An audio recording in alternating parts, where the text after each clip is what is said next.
Chevrolet makes exactly two unassailable products. One is the Corvette, and the other is the Suburban. While we might prefer more new vehicles to use the former as a template, we can begrudgingly accept the latter as a North Star for the completely redesigned Traverse.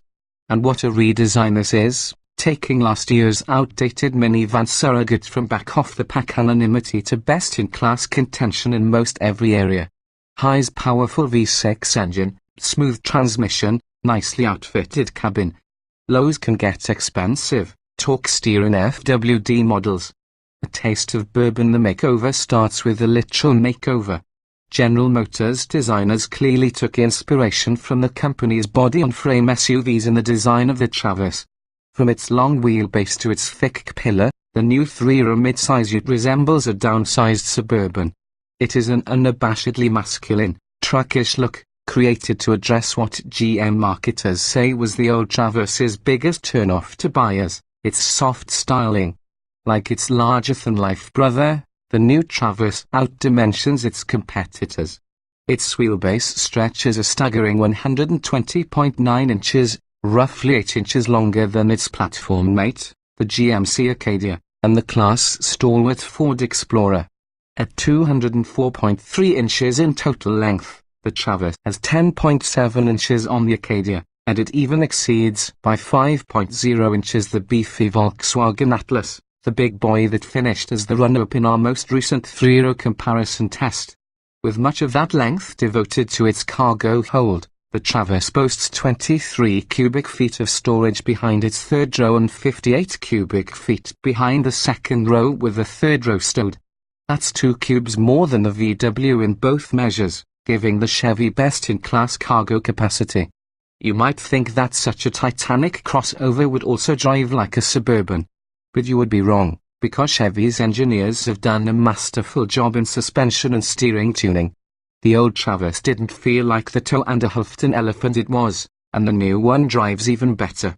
An electrically assisted power steering system, similar to the one used on the Camaro rack-mounted, with a belt drive, demands only a light touch but rewards the driver with consistent and appropriate feedback.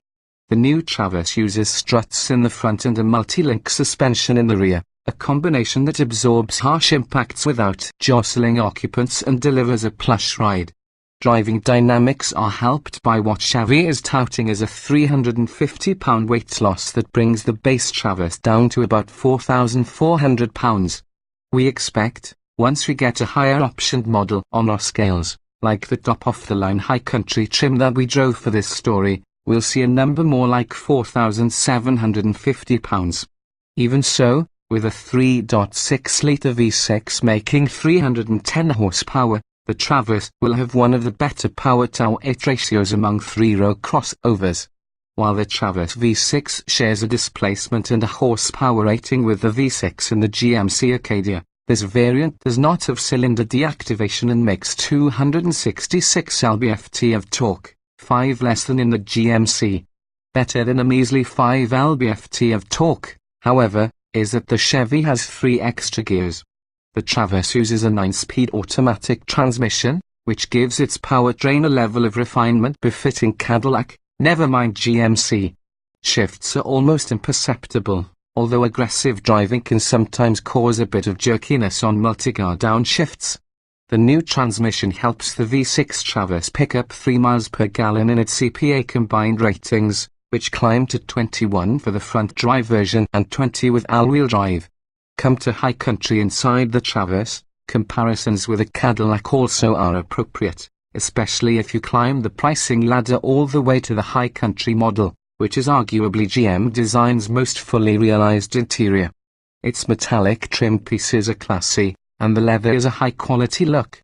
Although the overall Traverse interior adheres to the layered design that pervades GM products, the restraint with which this sometimes busy strategy has been executed here is evident. Less expensive Traverses are fitted with the expected cloth and vinyl upholstery and more plastic trim, yet even those commodity-grade materials are nicely deployed. Seating in all 3 rows is comfortable, if not plush, and the seats fold into a truly flat load floor. Rear seat access is excellent, especially entering from the passenger side, which incorporates a middle row seat that slides and tips forward.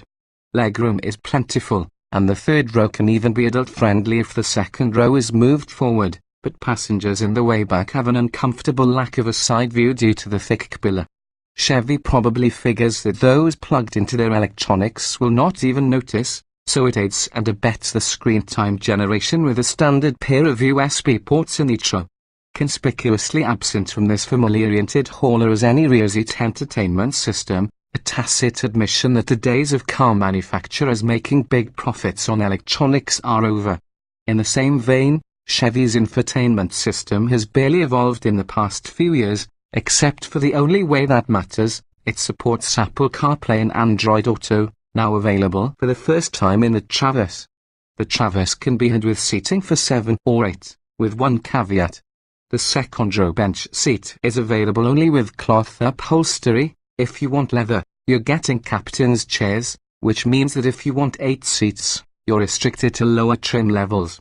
All-wheel drive is optional, but not on the $30,875 base model, which comes only with front-wheel drive. The least expensive AWD model is the LS at $34,995. And if you want to take advantage of the Traverse's £5,000 tow rating, you'll need to step up to the LT trim, which starts at $35,495 for a front driver, not including $650 for the trailering package. Prices escalate sharply from there, with leather-equipped models topping $40,000, which is also where advanced safety equipment becomes available. A well-optioned Premier starts at $45,395 and the Alone High Country trim rings the bell at $52,995, which would have made the top-spec Traverse the most expensive vehicle in our most recent 3-row crossover comparison test. Chevy will also be throwing a curveball into its Traverse lineup later this fall when it introduces the RS, a purportedly sporty model powered by a turbocharged 2.0-litre inline-4 and the same 9-speed automatic but without a special suspension tune. Available only as a front driver and priced somewhere north of the LT, the RS seems like the result of someone at GM calling an audible late in product development. Regardless, the Traverse we have already driven is good enough that we are willing to give Chevrolet the benefit of the doubt.